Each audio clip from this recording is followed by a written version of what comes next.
Hi,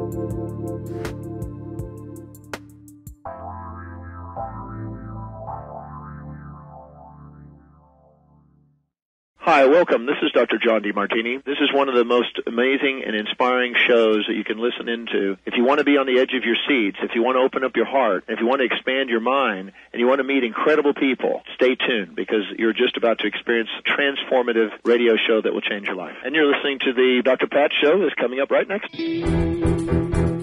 Welcome to the Dr. Pat Show. Talk radio to thrive by.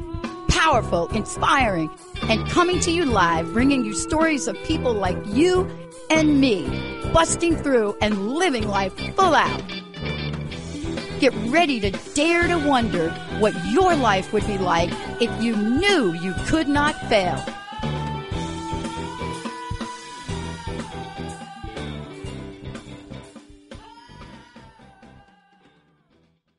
Wow. Hey, everybody. Welcome to the Dr. Pat Show's Talk Radio to Thrive by Dr. Diane Hayden joining me here today. I love this topic. And let me just say a little bit about who she is. Hi, Benny. Hi, Jamie, to both of you. Howdy, Pat. It takes a village. When you think about success, you know, some of us think about it as a passing thought. Other people think about not just the elements of it, the major elements, but the nuances of it and the ever-changing dynamic of meaning. If you're Dr. Diane Hayden, you are thinking about successful people, all areas of their lives, like the career, like health, like relationships, like spirituality. And then you discover something. And what you discover is this connecting of dots that allows you to take a look at the whole person in either one place, all places, or one place and all places at the same time. And that is what Dr. Diane has done in creating the Spark method, the new psychology of success. Because if you heard my last show with David Essel, you heard us say, at the Einstein level, cannot solve the problem at the level it was created. And so it's innovating and it's highly motivating to find Dr. Diane and what she is doing to create a solution that takes us to a different level. Dr. Diane, it's great to have you. Welcome. Thank you so much, Dr. Pat. I'm happy to be here. Thanks for the great intro. I learned something about myself. And I could go on, but then you wouldn't be able to talk. Success has been, and I want to start with this conversation if we could. You know, people see me today and have all sorts of ideas about who I am personally and my personality. You know, most people that know me and most of our listeners, they know the multifaceted nature of who I am. You know, I'm an optimist, but I'm also direct. I ask unusual questions because that's just the way they are in my brain. But there's this interesting point that they don't know, and I want to talk to you about it. I grew up mostly with low self-esteem. I really did. I mean, imagine stuttering as a kid. You know, imagine going through your high school years and stuttering. The only thing I really could do well was play the viola because I didn't have to talk about it. like they're notes. And like you got an instrument, you gotta like play it and you don't have to talk. You can't stutter playing the viola. And then low self-confidence. And I know we're going to be talking about Spark method, but I don't think I'm alone. I think we have areas of low self-esteem and self-confidence, but it doesn't have to be a life sentence, does it? No, I would totally agree with you. I actually was a kid who had low self-esteem and low self-confidence too. I was painfully shy. And it's so funny because now people see me, like you said, you know, I've talked in front of 20,000 people and I do things like this and, you know, no problem whatsoever. In fact, I actually love it. And people are like, there is no way that you had low self-confidence. No way. But yeah, absolutely. Absolutely. So yes, it's not a life sentence for sure. And, but here we are. And I get asked this question because in the recent years, I've been sharing more and more about my life story, a little bit more about the early years and later on. And I always get the question, from time to time, how did you go from that place to like that can-do attitude? Now, I'm going to ask you that question because every time I got asked that, I don't have like a magic answer. I don't have a method to point to. But as I was getting ready for this show, you do. How did you do it? Good question. Before I get into that, just one thing I wanted to point out is you were just talking about the commonality of us growing up with low self-esteem, low self-confidence, and then transitioning into kind of like 180 degrees. When I look at the kids that I grew up with, and I look at some of the ones that I thought had like the most self-confidence, like the captain of the football team and the cheerleaders and the girls who were prom queen and whatever. There's a lot of them, and maybe this is an anomaly of where I grew up, but I don't think so. A lot of those people now I find have really not done a lot with their life. And it's almost like they have low self-confidence now. And I just find that fascinating. It's like, you would think that those would be the people that would have gone on to do like amazing things. I don't know. So it's just interesting. It seems like kind of a flip-flop sort of thing to me. And I don't have an answer as to why. It's just an observation for sure. Can we just tap into that for a minute? Because I think this is why I love talking with you. I want to tap into it for a minute. And, I want to talk, I don't know why all these sayings are coming up for me. It's like, I'm getting these like flashback thingies. But I had a mentor say something to me, just one of the most incredible mentors. She passed away really suddenly on a trip that I was actually supposed to be on with her in a car accident. And took me on my first vision quest. And we're sitting, one time in a room, and she looked at me and she said, with this beautiful wavy gray hair, and she said, Pat, you can't take a person to a place you haven't gone yourself.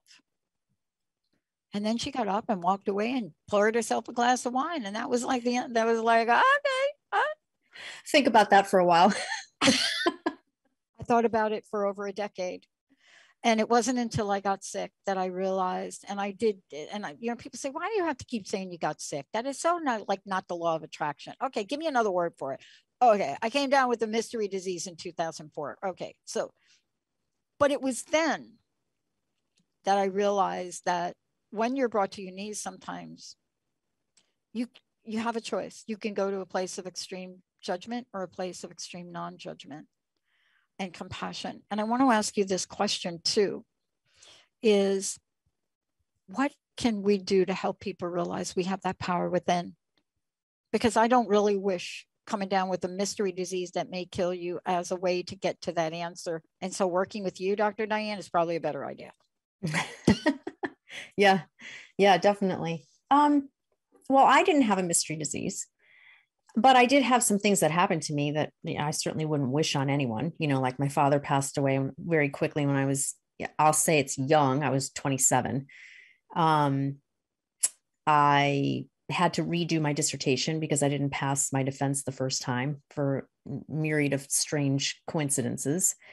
I had jobs that I loved that I had to leave or that just ended. I mean, I broke off an engagement. I mean, there are all these things that kind of happen in your life that as you're going along, you don't really think about them. I mean, you're in it. So you're not thinking like, oh, well, how is this going to shape me? Who am I going to become? What is the impact? You're not thinking about any of that when it's happening to you.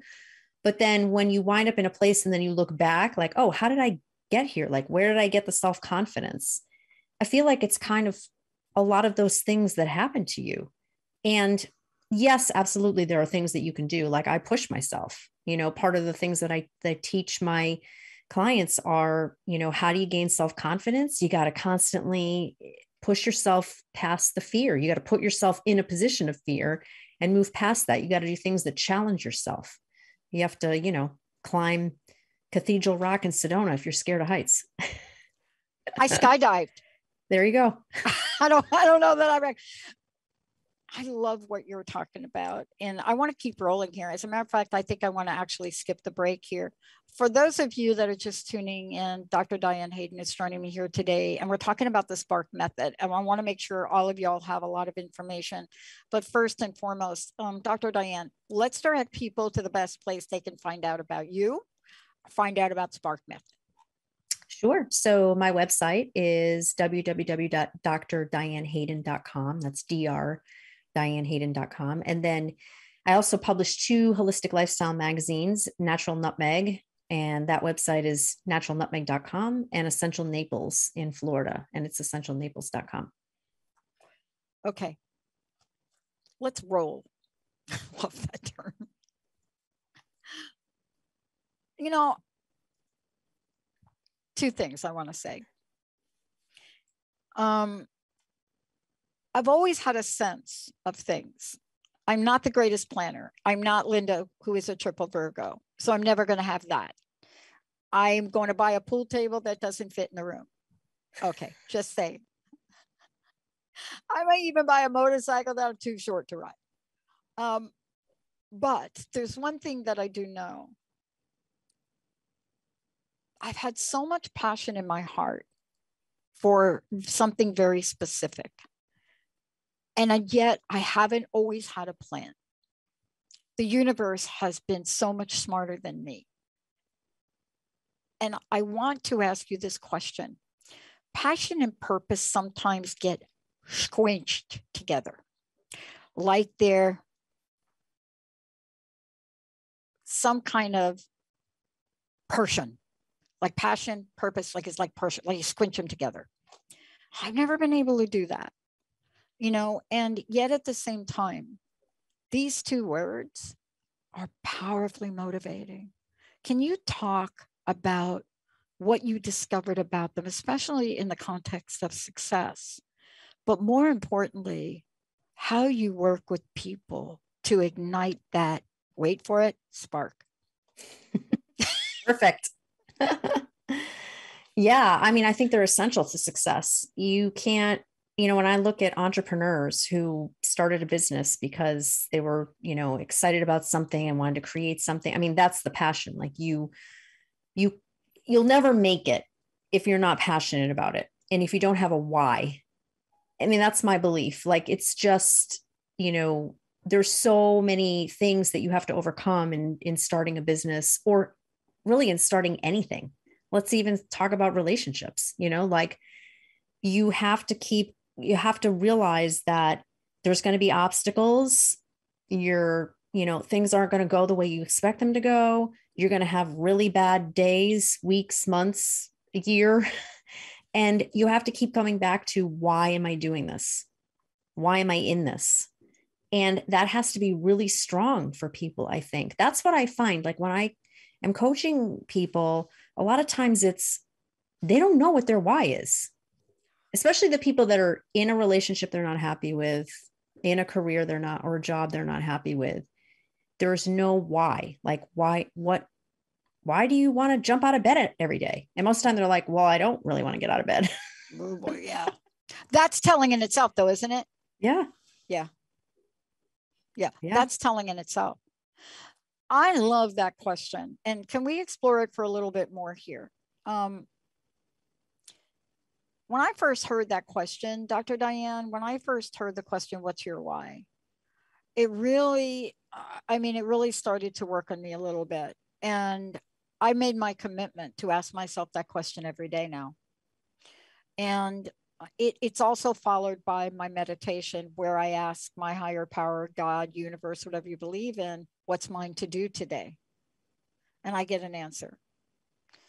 Some days it's a gigantic vision that I don't really understand. Other days, do the dishes, Pat. They don't belong in the sink. But when we get a sense of our why, something gets ignited.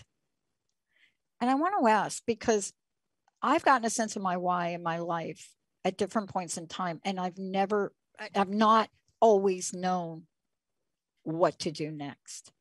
But this is what you do to help people connect the why, the what, and then the how, right? Mm-hmm. Yeah. Same with me. I mean, many times in my life where I'm like, I think I know what I want to do, but how am I going to create that? Like where one step at a time, right? I mean, I think what's interesting to me is you don't have to know what the next step is. Like I honestly can't say I'm 100% comfortable with that still, but I'm learning to get there. Like, you know, it's okay to not have everything planned out, because when you have everything planned out, one, it never works the way you think it's going to work anyway. You know, I mean, I believe, like you know, just said, the universe has way bigger ideas for us than we could probably even come up with. I never knew, you know, if you told me 20 years ago that I'd be publishing 3 magazines, I would be like, what are you, crazy? Like, I don't know anything about publishing a magazine. And yet there it is, right? Like the opportunity fell in my lap and I took it and ran with it. So you're not going to always know what the next step is. But if you can keep coming back to, what do I love to do? Like my show this morning was about passion and purpose. I did the whole show about that. And essentially it was, I teach people to go on a passion quest, to take as much time as they want. I mean, I still have the journal where I write things down. It's kind of an ongoing process for me, but take a weekend, take a month, take a year even, and just write down everything that you are passionate about doing. What is it that you would do every day if you didn't get paid, if you didn't have to worry about money? And then look at what the commonalities are and figure out, like, can you draw a thread? Like my purpose and things I'm passionate about are teaching, educating, speaking, travel. And I look at, oh, okay, now I've actually combined all of those things into what I do now for these magazines. I didn't know that 15 years ago that was going to happen. Yeah. Yeah. See, I love that. And really what it points to for me is, you know, I grew up with a stepmom that had her first child at 12 and her second one at 13. And this was a woman, when she married my dad, she was like not much older than my sister. And my dad, of course, was like 25 years older. But I learned so much from her young year wisdom, right? And she would say things that would literally make you think 30 years later it would hit you. But there's this thing we run into, and I found this in when the movie The Secret came out, and then some other people were getting disappointed by feeling they don't have a special purpose. Now, my mom, you could talk to my stepmom, and my stepmom would talk about special purposes that had to do with cooking chitlins. And this has been a dilemma for people, confusing and conflicting. What have you found? Oh, I totally agree. First of all, I don't think that a purpose has to be this grandiose thing. Right. Like my mother's a perfect example. She's 87. Her life has basically been about taking care of people. My dad was a type 1 diabetic. She took care of him. Her father died when she was 23. So she basically took care of my grandmother. Like my grandmother lived with us. And that was, you know, my mom's sole purpose was taking care of my father, my grandmother, and me. That was our family unit, just the 4 of us.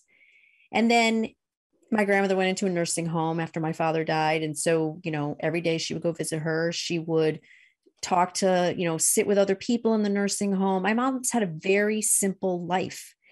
And yet she's content. Like, she doesn't feel like she was supposed to come here for some big, huge thing. I'm completely the opposite. I feel like was supposed to come here for some big, huge thing. She's like, no, my life was about taking care of people. So I never want someone to be discouraged. Don't compare yourself, you know, don't feel like you have to have this huge purpose. That may not be the point of this lifetime if you believe in multiple lifetimes. And you know what I love about that is when you can really approach things from this, you know, I wish I could say like everybody's like super objective, but if you can approach things from what touches your heart and makes you smile. And when I think about that, growing up, didn't smile a lot. I mean, if you see any of the pictures of me, like when I was a teenager and in my 20s, you'd be like, what the heck is going on with that girl? But there are things that made my heart smile. I don't know how else to say it, right? Even if I didn't smile on the outside, there are. This is really at the core, isn't it, of sparking inspiration, sparking motivation, right? And finding what that is. For some people, it's petting a puppy, right? Mm-hmm. You know, riding a horse. Others, it's helping somebody across the street. I have a friend that he stares at $100 bills an hour a day because he's got a big inspirational, motivational law of attraction. I'm going to make the money. And, you know, I learned a couple of things from him. I don't have an hour a day to do that, but I've got to find it. Yeah. But let's talk about this for a minute, because purpose, passion by themselves is an energy. And we're going to be talking about this later on in the show. By themselves, they can sit, and they can sit for a long time. But I don't know that people that have a passion or a purpose, even my mom with the Friday chitlin things that she actually told us were fried clams, they weren't. So therefore I ate meat on Friday, and I had to do a lot of penance on that. But here we are. People want to do something with their thing. They want to do something with their purpose and passion. Have you found that? And what do we do to help people that probably think, I've lost it? It's gone, Dr. Diane. It's gone. I think actually that's a great place to be. Which, oh boy, I've been there. Yeah, right. Like, to me, that's like a clean slate. You know, if you feel like everything in your life you're not passionate about anymore, wow, something big is going to happen. Mm-hmm. I mean, that's just my intuition, my mindset, that kind of thing. I think you can create anything. You just have to give yourself the space and time to figure out what is it I'm passionate about. Because I think people who feel like, or have found themselves in a place where they're just not passionate about their job anymore, or their relationship, or whatever it is, or maybe they're having a health issue, you didn't get there overnight. There were signs, there were red flags, there was whatever going on that you kind of just like, brush it off. I'm too busy, can't think about it. I got to keep doing what I'm doing just to get by. And one day you wake up and you're like, yeah, I don't want to do any of this anymore. Yeah.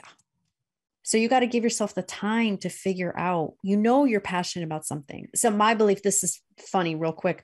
The whole reason I did my show on purpose and passion today was my next door neighbor's writing a book, and he's like, oh, I got some questions for you. And one of his questions was, do you believe that everybody came here with a purpose, that everybody comes here with a purpose? I'm like, yes, but I don't believe that everybody knows what it is or even thinks about it.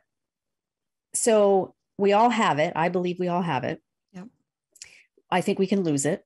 I think most of us probably do lose it, from time to time throughout our lives. Yep. And you can get it back.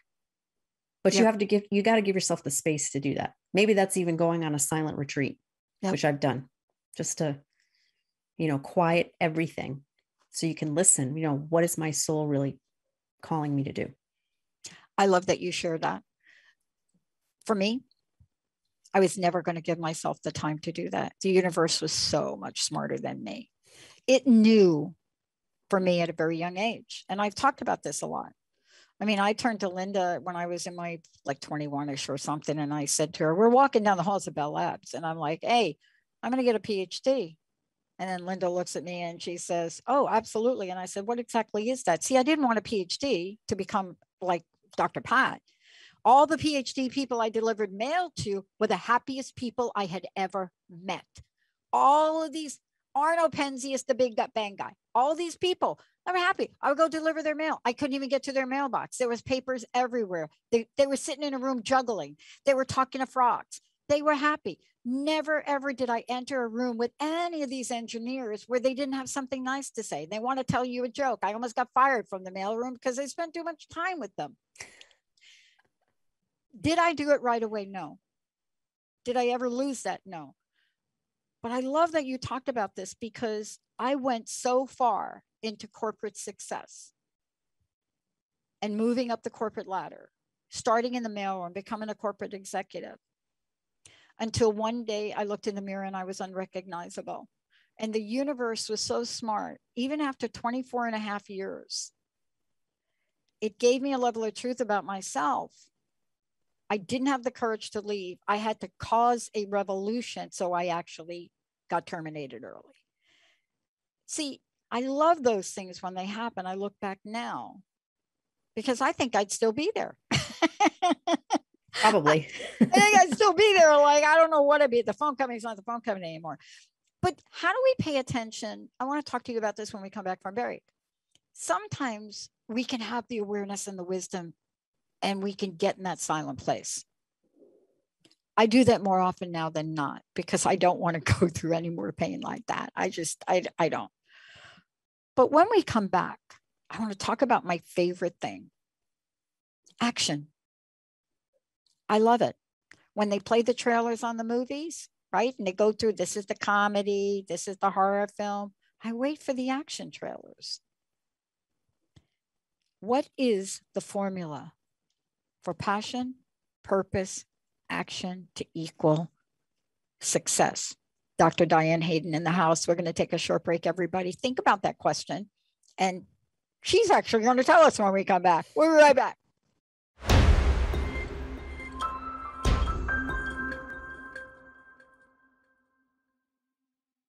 Hey, everybody, welcome back. The Spark Method, the new psychology of success with Dr. Diane Hayden. And we are talking about, I love what we're talking about, because this has been, for me, the conversation about success and passion and purpose.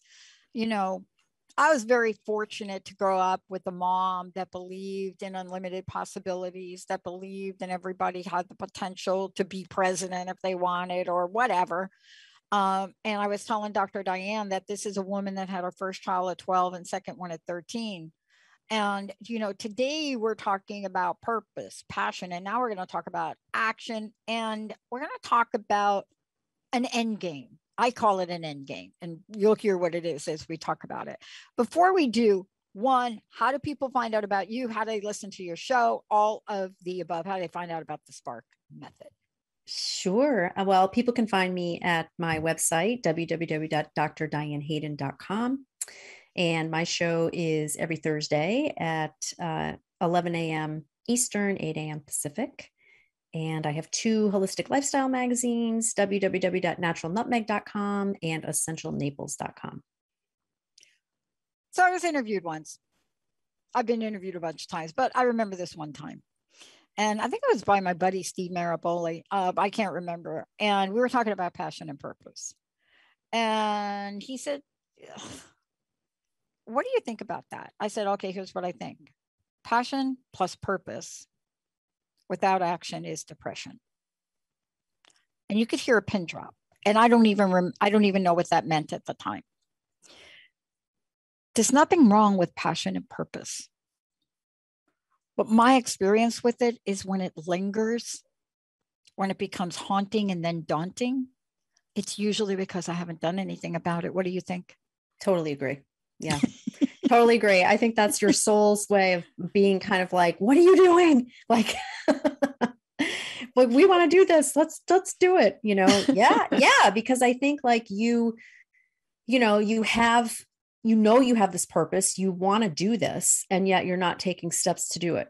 Whether it's fear or you're too consumed with, you don't know how or what or whatnot, but you get into this place of stagnancy. And then I think maybe you start to beat yourself up a little bit, like feeling, oh, I should be doing this. I should, whatever.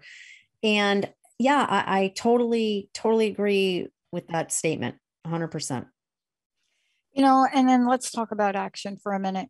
There have been points in time where I've worked with people and they've taken action, but they don't think it's enough, right? Or they'll take action and things don't turn out the way they want. And so what do I mean by that is I remember working with somebody who would be action, and had such a layer of resentment about every action she took and wondered why she wasn't manifesting what she wanted. And I didn't really understand it quite the way I understand it today, but I do know resentment is a number one offender. Sometimes we have to take action and we have to grit and grind our teeth. I had 3 jobs growing up. I had to pay the rent. I didn't want to be homeless again. I was obsessed with not wanting to be homeless again. I had 3 jobs, even if I didn't need 3 jobs. I don't now. I have 1 job that's like 3 jobs. Right. Oh, wait, pattern. But, God. But let's talk about action, right?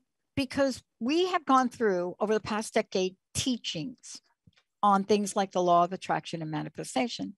And people are still baffled why they don't have the lives they want. Yeah. What's up with that? Definitely.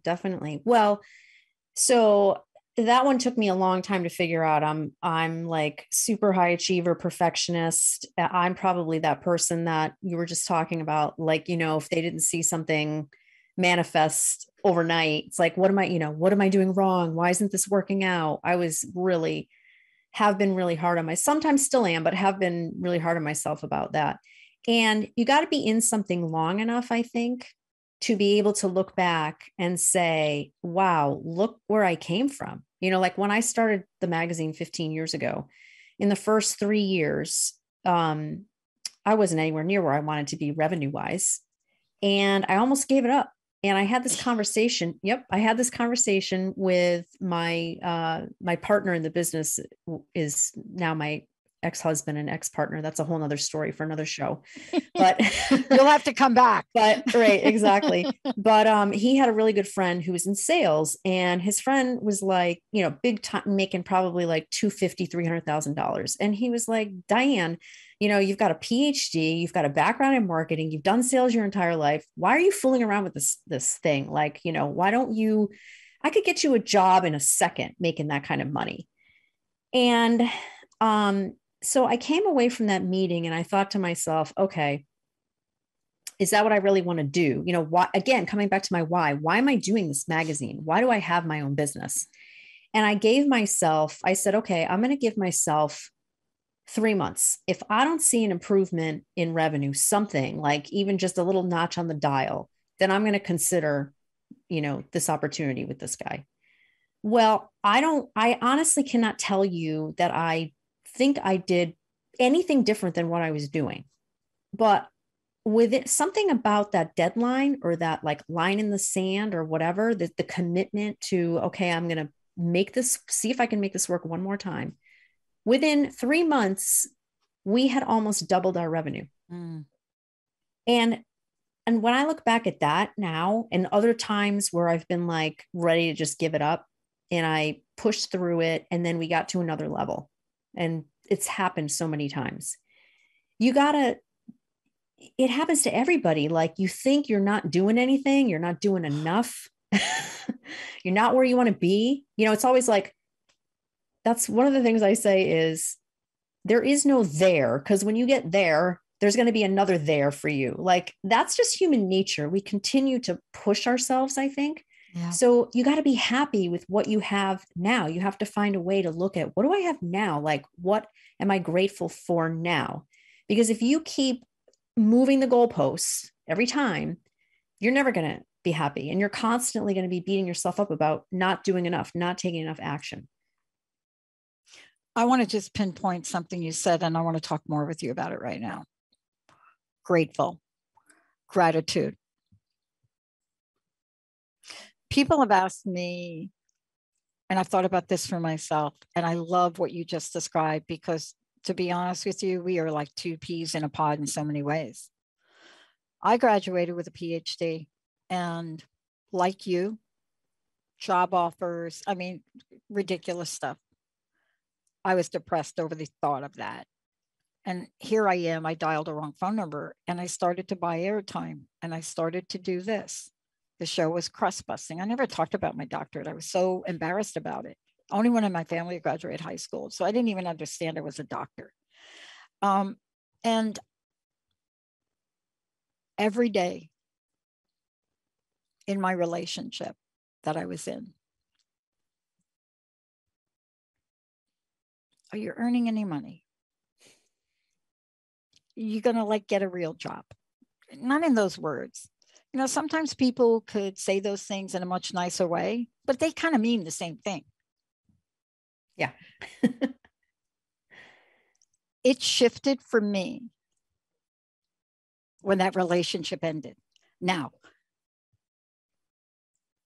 I can't tell you exactly what shifted, why it shifted, but I never questioned my path. I never said to myself, why am I spending this much money on buying airtime? And I had no idea that you could even get sponsors and advertisers for the first 5 years. But when we're in that spot, when we are in that groove, how do we help ourselves around the naysayers? But even more importantly, how do we apply gratitude across the board to carry us forward? Yeah, that's a tough one. As far as the naysayers, you can really get caught up in that. I think I do a very good job about, for the most part, about kind of letting that stuff slide off. But every once in a while, somebody will get to me. Yeah. And I'm going to spin it in a little bit of a different direction. Please. For me, it's not about, I haven't really had people in my life say to me things like, you know, you shouldn't be doing that, or you're not making enough money. What's happened to me is that people haven't supported me in a different way. And what I mean by that, I do get it. Go for it. Yeah. What I mean by that is they, for example, let's say somebody close to me has a chronic health issue and they continue to go to traditional medical doctors and they continue to take medication and they do surgeries. And I'm over here like, just try naturopath, just try these supplements, like just read this article. And I just keep giving and giving and giving information. And then I get to a point where I'm like, what the frick, like, listen, like, why am I doing this? You know, like this person is just not going to get it. And then I get wrapped up in the thought process of, why don't they, you know, like, why don't they respect me? Why don't they respect my knowledge? Why don't they trust me? Why won't they? And I finally have to get to the place where it's not about me. It's about them. I mean, it's not a reflection on me. It has nothing to do with my level of education or how long I've been doing this or the resources I have. It has nothing to do with me. It is about them, and maybe they'll never get there. And that was really hard for me to figure out, understand, and let go of. And I'm still like sort of 50-50 there in terms of letting go of it. Because I want to help so much, you know, and especially when it's somebody close to you. Yeah. Like I see this person struggling and I want to help so much. And it's like, you know, one of my friends actually said to me, these are the words she said to me. She had this issue and I'm talking to her about a naturopath and blah, blah, blah. She legit said to me, no, I need a real doctor. Yeah. And I was just like, oh, that was like a knife in the heart to me. She's like my best friend. And I'm like, do you even know what you just, and then she walked off, like, didn't have any clue what she said. Like, okay, what does that mean? For 20 years, I've like all these people that I work with are fake doctors. So that's the kind of thing that I struggle with and what I would consider naysayers. Like, how do you get over that? Yeah. And that is such a beautiful example because it shows up in different places, right? And I love that it's not, you know, I love the expression when the light bulb goes on, Dr. Diane, about, you know, that awakening, because that awakening allows us to get to another place. But sometimes it's baffling. And, you know, I just went through something similar where, you know, you believe so much in people's potential. And I think I mentioned this before. I work with a group of women, and out of the gate, I know what's possible because I've lived it and I've done it. I know it for myself. I don't have a magic wand. I don't know what it's going to be like for everybody. But one of the hardest things for me sometimes is when you want to share some steps that you think could make the pathway easier, or when you see potential in people. You know, I worked at the phone company and it was baffling for me when you saw somebody with incredible potential and both yourself and maybe your manager tried to give them direction and guidance, and they just like, I'm just going to do my thing. Ended up, Bob Davis actually fired them. But the point is, it's heartbreaking because you see it. People think resistance and resilience are the same thing. There's like, somebody actually said that to me about 3 weeks ago. And I said, what? They said like, well, Pat, I heard you talk about resilience. So you think resist? I said, no, dude, like look that up, like Google it. And I said, resistance and resilience are strange bedfellows. But show me how resistance will get you to a level of awakening that will get you to what you want in your heart. And let's talk about this for a minute, because I do think resistance and resilience get mixed up. Resilience is a fantastic word, and it's not a cookie cutter, is it? No. So let's talk about that, because once we take this daily action, no matter how small the step, I don't know about you, but some days I could barely get out of bed. And once I got out of bed, I went to the couch with the remote, right? You know, my friend used to knock on my door and drag me to do vinyl siding sales door to door. So let's talk about how we bring passion, purpose, action, and how that could create this beautiful sense of resilience, but not bulldozer resilience. Maybe yes, maybe not. How do we do that? Yeah.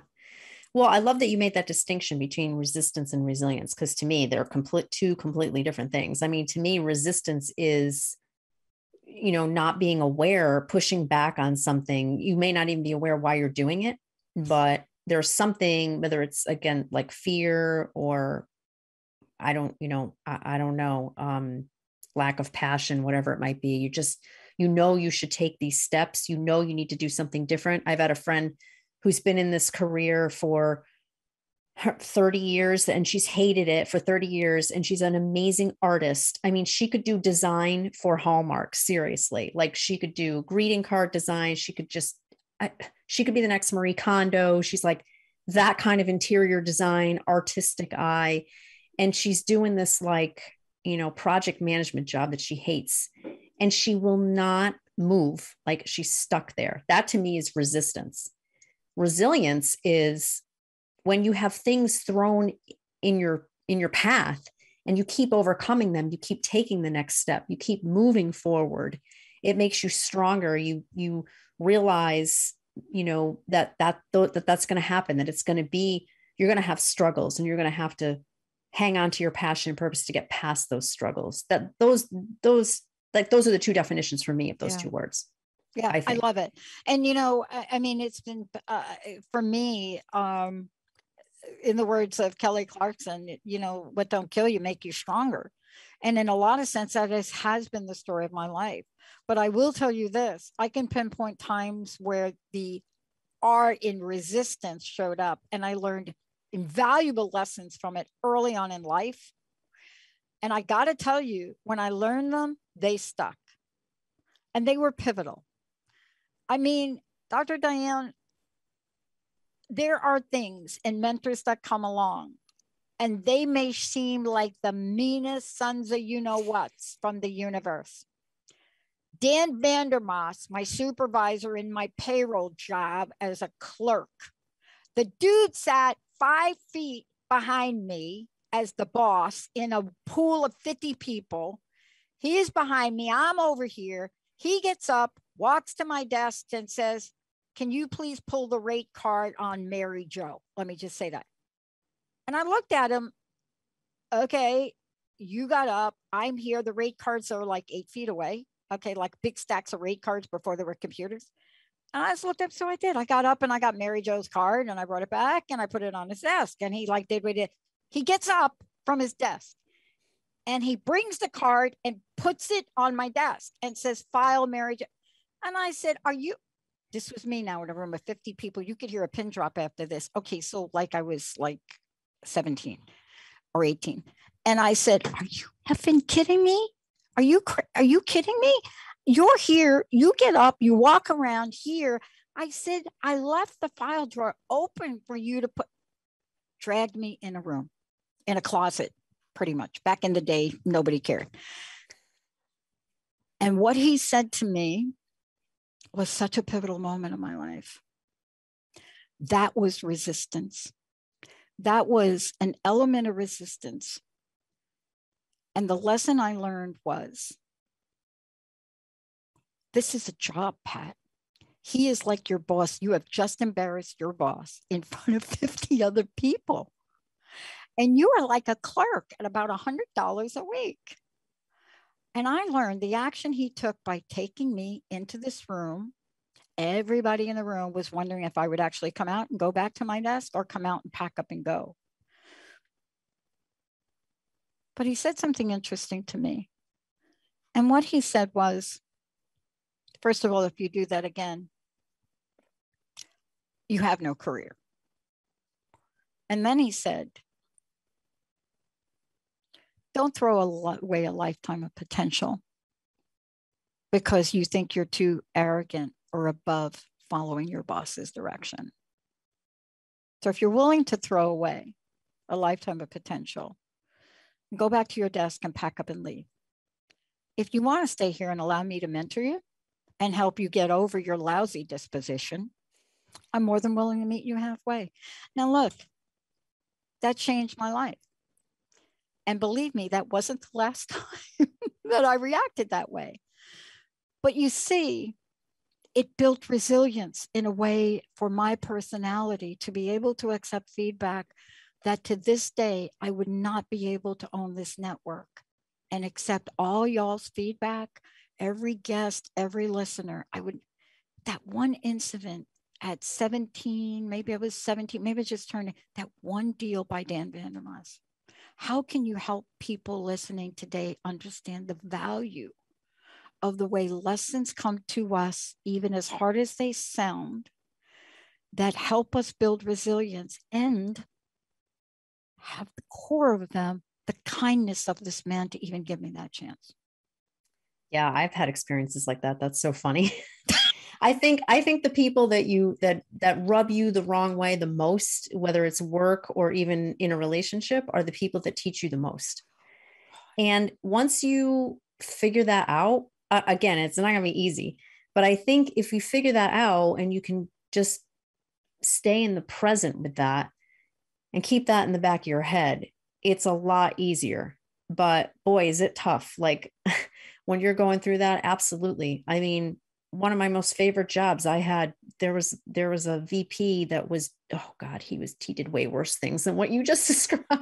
Oh yeah. But yeah, I mean, like literally screaming at you, down the hall and all this stuff. But I learned, you're right. Like I learned so much from that position that put me in the place where I could even start my own business and run it for 15 years. Absolutely. For sure. Absolutely. For sure. Sometimes I think, I don't even know how I could teach that. I mean, I honestly think the universe puts you in positions like that, and you have to realize that you're in them for a reason and take advantage of it. And what I mean by take advantage of it is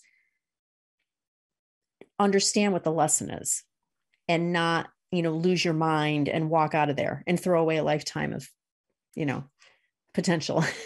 Right. And you're right about it. And, like you and I are going to continue to talk, but, these are the lessons that literally build success. We may not see them in the future. And by the way, what Dan said to me is you have a choice. You can walk out of this room and you can kind of blab this to everybody, what we just talked about, or you can keep your mouth shut. I suggest you keep your mouth shut. I just looked at him like, sometimes when you see the fire in the eye, I didn't know if I wanted to cry. I didn't know what it was, but I never said a word to anybody. I knew intuitively that this man really wanted to mentor me. And I think that's what you're doing, Dr. Diane. I mean, these conversations, your teachings, your show, they have a purpose. There's a passion behind it. You too see the potential. You too have solutions for people. And that's really why we're here. That's what we do. I think you can take a horse to water and make them drink, but it's a horrific process. Dr. Diane, thank you for today. How do we find out about you, and what's your personal message? What would you love to leave us with? Sure. Well, you can find me at www.drdianehayden.com, where you can sign up for my Spark method and learn more about me. My personal message, I think when I think about why I put the Spark method together, like how I even came up with it, it was because I saw this commonality, like this whole, every time I looked at who I thought was really successful in all areas of their life, I kept coming up with these characteristics. And, it's a work in progress. I don't have it all mastered. I think it's a lifetime to master all of it. But if we can look at each of them, self-confidence, passion, action, resilience, kindness, focus on them, maybe one each day. What can I do? One thing that I can do in one of these areas today or this week or whatever it is. Then you keep making these tiny steps.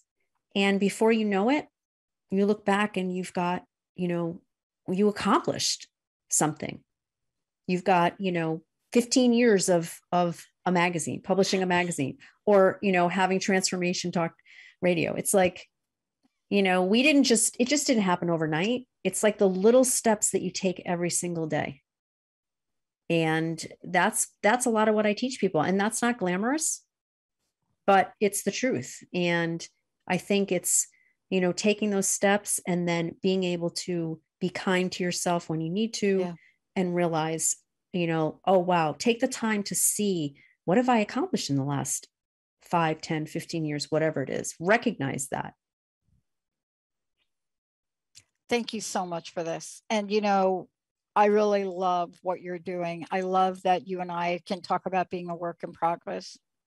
And I'm reflecting upon Dan Vandermas. The thing that I'm struck by, some of the kindest acts towards me have been some of the harshest streams of feedback. But when I listen to them, boy, the beauty and the benefit of seeing a potential for yourself, even if it's a glimpse, and that's what you're doing, helping people see the glimpse of what's possible in their lives. Thank you, Dr. Diane Hayden, for everything you do. Thank you. Wow. Thank you all for tuning us in, turning us on.